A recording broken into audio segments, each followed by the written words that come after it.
For coming. So just quickly, I guess lots of people have asked to see the new credentials, so I'll just talk you through the document. This is something that Patrick and I worked on, but with input from the senior directors and Simon. We showed this at the global knowledge share thing a little while ago. So I'll just take you through it. If you've got any questions and things, feel free to chip in. The cover page hasn't changed very much, as you can see, so it's the same. Right, so you just put the client logo, images, etc. And then what we've then done is, after lots of discussions, we've got this kind of introductory page here. So the very first thing you go into is a little bit around, essentially about the presentation. So just something that's tailored to the client or prospective client that you're sending this out to. Talking a little bit about us and talking a little bit about what's in the document, but you can probably tailor this to something around them, depending on what you know and what you don't know. So that will change. And then, so what we've done is really sort of streamlined the document quite a bit. So one of them is, so the first page that we're leading with is this thing around the global presence. So just trying to bring to life the fact that we've got offices in different places. I think in the past we've toyed with like pictures and different images and things. But this time we just thought, let's go with the flags, let's dot them around the map. And then we've just built along the key kind of things here. So 140 employees, multinational, skill sharing, stuff about the offices and interviewing stations, and then the ISO thing, just to show that we're accredited. We're much bigger than that though, aren't we? 140, that's full time. Yeah, Can't we do the 294 employees? Part time. Yeah, I'm sort of thinking that seems very small, isn't it? Not maybe officers. Just put 330, you know. What if you take into account? It's about 2 million, yeah. 140 over all those offices. It's not very much, really. Yeah, Yeah, it's not very small. Yeah, no, I get it. Yeah. The other ones So, are yeah. one, it's bigger. It might be inside. Hong Kong's like It must be, yeah, really. I Yeah. think it's full time. No, it's a full-time It's full time. We've got 294, something like that. Part including Just part time, okay. 300. It does say I over. know.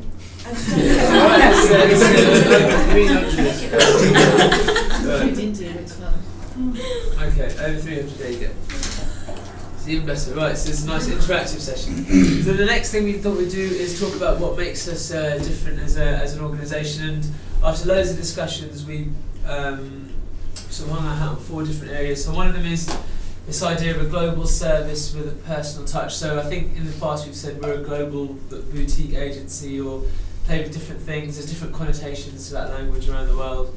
So what we thought back, we went right the way back to what we're actually trying to express, and it's the fact that we have got this kind of credibility and this infrastructure that you associate with people like TNS or Lord Brown, whatever. So these international organisations, but we're also delivering tailored research. You know, we've got people, bodies on the ground, and we're there. We're talking to you. We're trying to deliver. We're not giving you off-the-shelf solutions. We're giving you bespoke kind of service.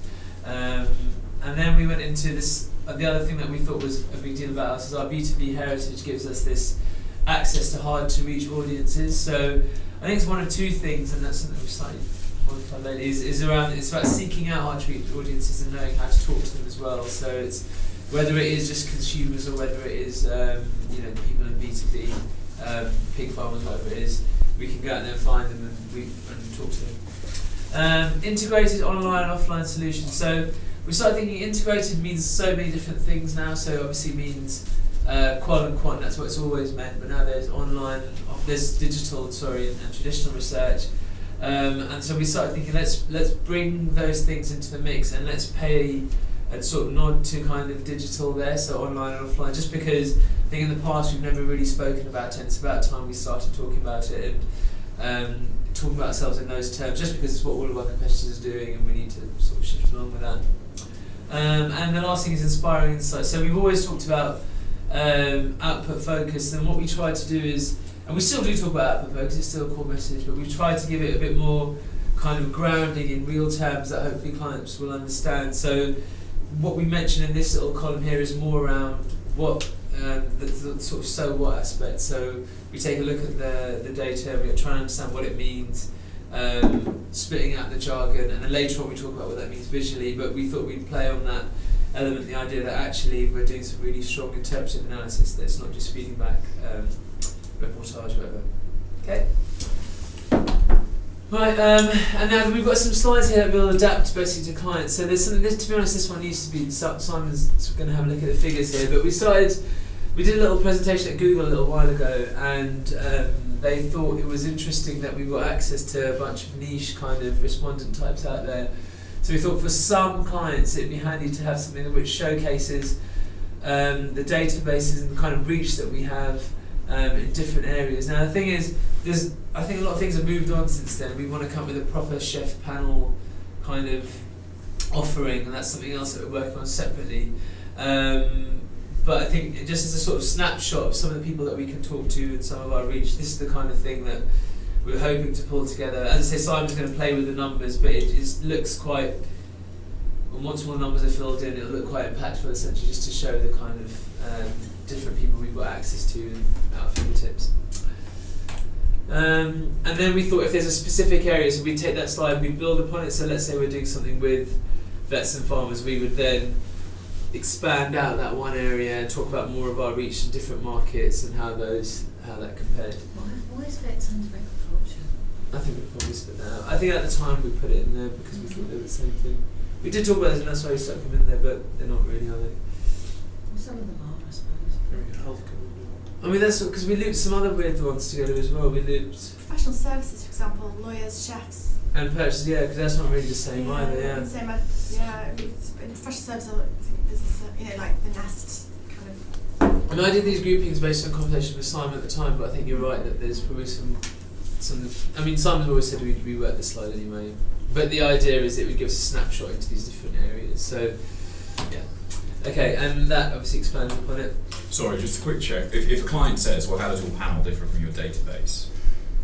Well, a panel would be, a database is a bunch of contacts, and a panel will be some people that we've got regularly, who've opted in regularly. So our 4,300 vets regularly opt in, they do...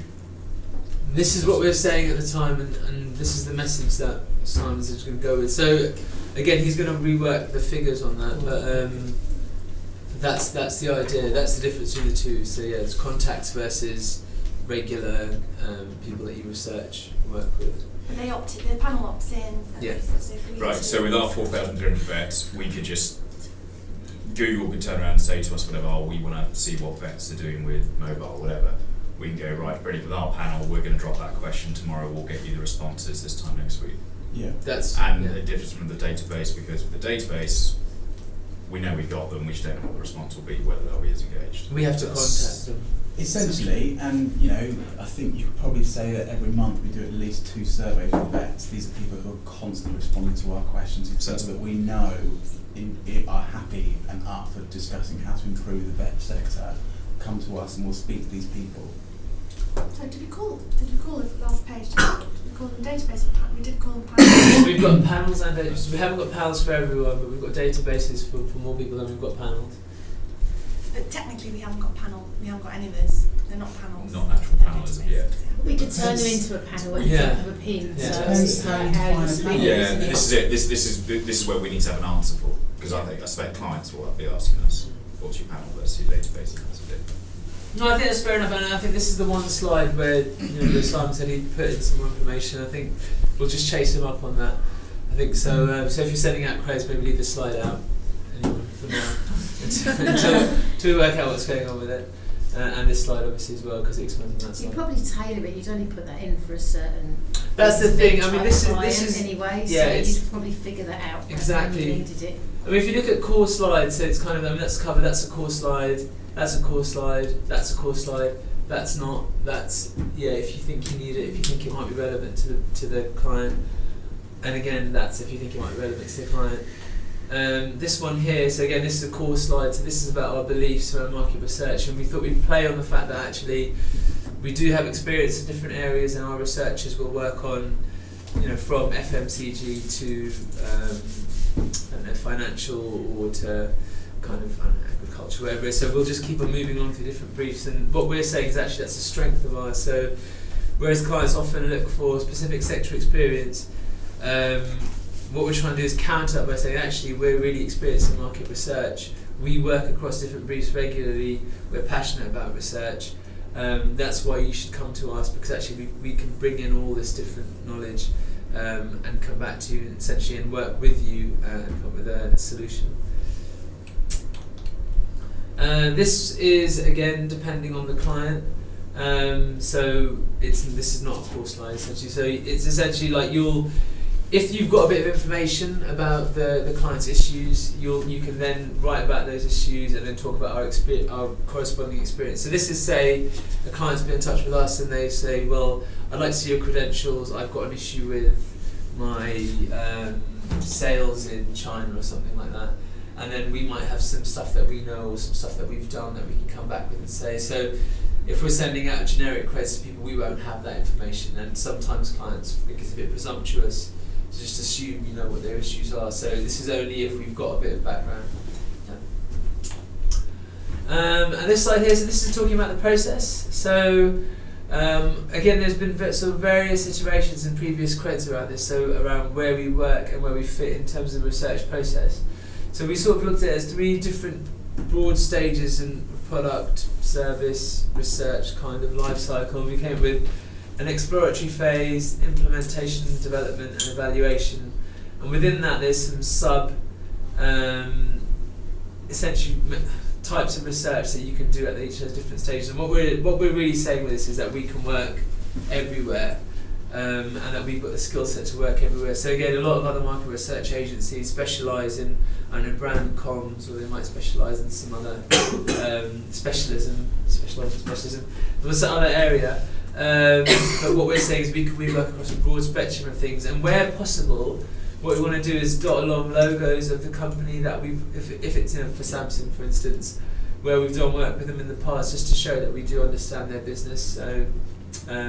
So you'd adapt the text there to reflect that, and then you put some stuff in. We put in case studies later as well, but this would give an at-a-glance view that actually we've done a fair bit of work with them in different areas. Okay?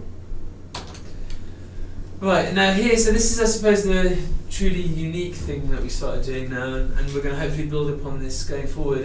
And we're starting to break our research methodologies down, and I've mentioned this loads of times, in terms of thinking about things as part of a toolkit, and which we then apply and implement to a client research brief. So I think historically we've always said, tell us what your brief is, we'll come up with an answer and that's it. But we're trying to make that more tangible, just because clients think in terms of, what am I going to buy from you, what am I going to get from you, and to be honest, that's what other research agencies are doing, and we don't want to get left behind essentially, because they're making research easier to understand, and by just making it this sort of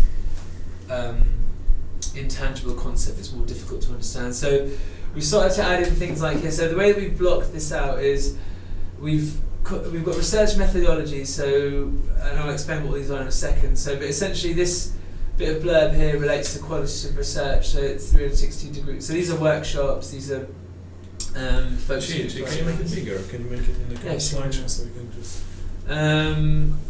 Yeah, I should know already. This is on digital qual, this is ethnographic research, but we explain all this in a second. And then on this other side we've got some different analysis tools. To be fair, we should probably think of a fourth one, just to even it out. And then and over here we're looking at, these are kind of more quantitative methodologies, so paper, postal, digital, blah blah, blah blah. And then over here we looked at actually how you then analyse that data. So there's different things over here, pricing techniques, factor analysis, key drivers, etc. I think we should make the text bigger or clearer.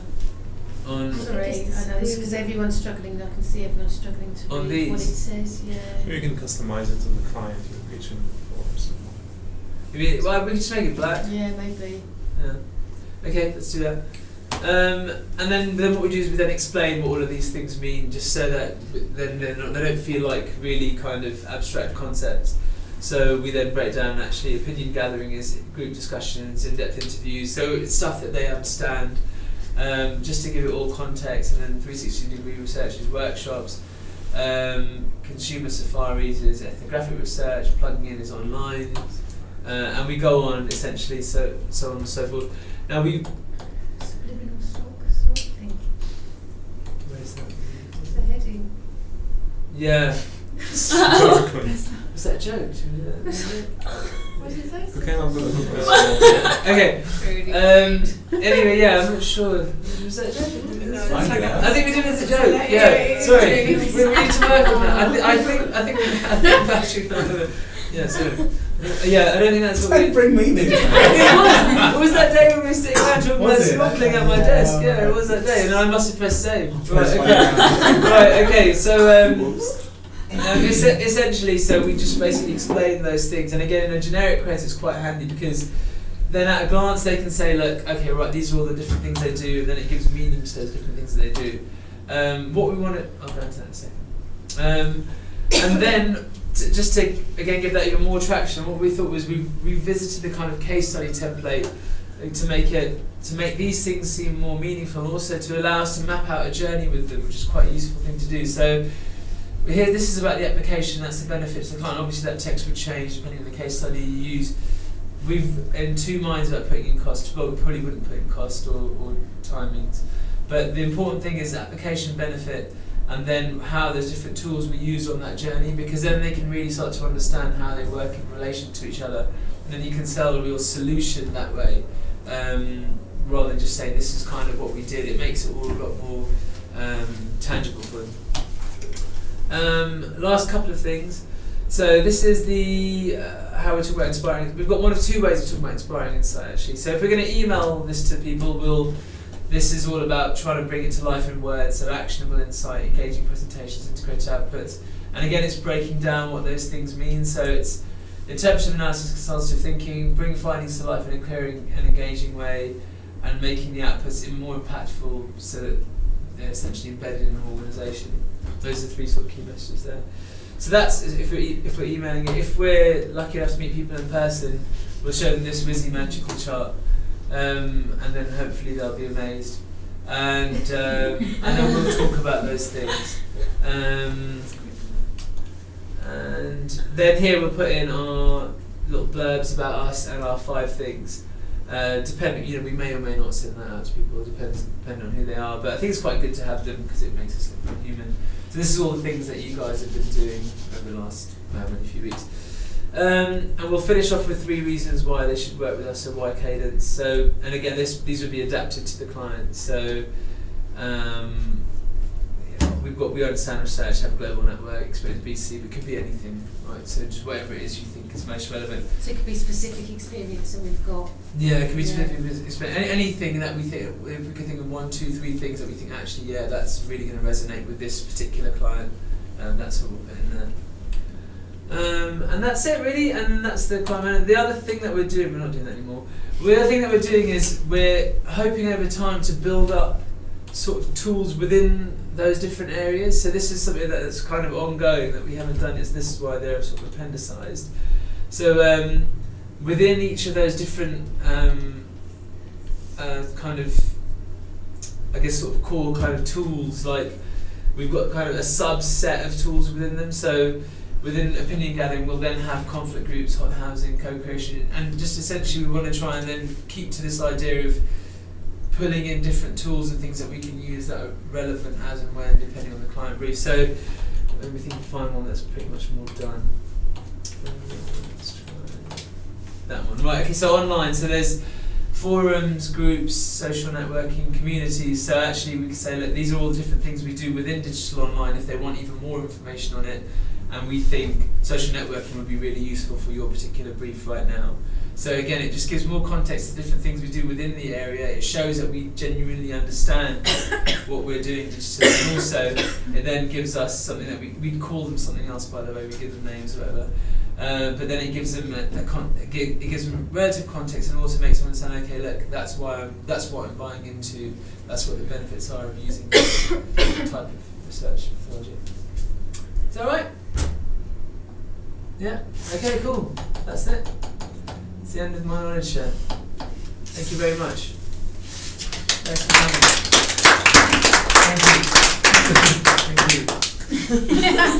What did you guys think? It looks really good. Yeah, it looks really good. You can tell there's been loads of work put into it, which I think will look good when you send it. One thing we're doing, I was going to say, in addition to this, I forgot to mention, is that Patrick and I have been speaking to an illustrator, the guy I told you guys the other week, the guy to Barracuda, and we're going to try and get him to come up with some kind of icons and things that we can use. He's had a first stab at just sort of ideas behind things, but we want to try and come up with a visual style that we can use. For presentations or just I for? think so this? those icons would then be, because I think whilst they're nice, there isn't a fluidity between them. They're all quite separate. So like one is a picture and one is an icon and one is a diagram. I think you want the consistency to show kind of a joined up thinking across them. And I think that's what he can bring to it. So they all have a similar style.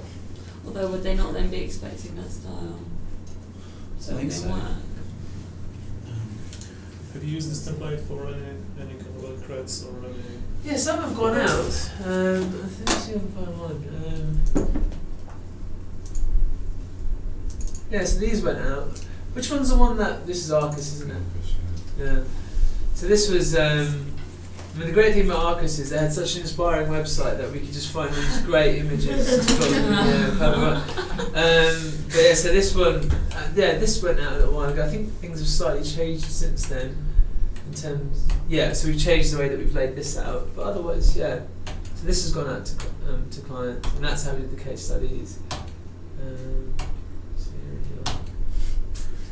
So they have gone out, and we got to actually meet Arcus off the back of that. So I don't know if that's a good thing or a bad thing, but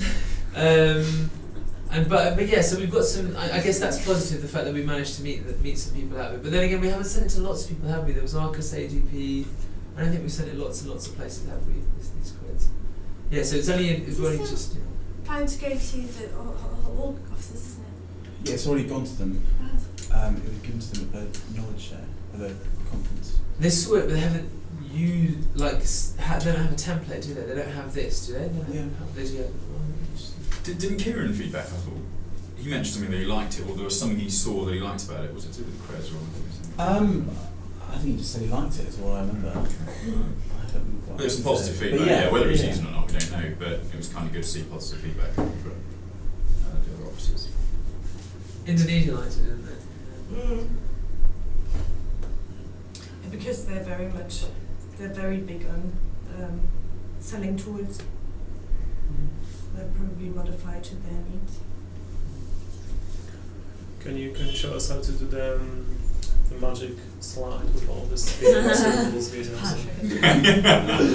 I can show you to someone who knows magic. I have no idea. Really but that's. I mean, I'm going to stop harping on about it, but that's where if you had Office 2010, then you wouldn't have to not send it out if you wanted to have it, because everything would be embedded in the PowerPoint.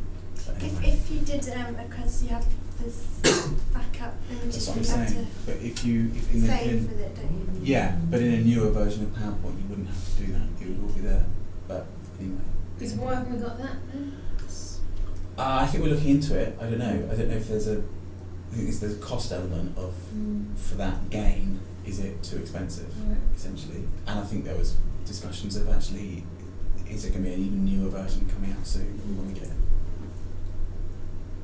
So if you're ever presenting this, you have to save the 2 files With on your desktop. as a video. Just keep staring at the circle. That's hypnotised by it. Mesmerised. Hypnotised. Follow G.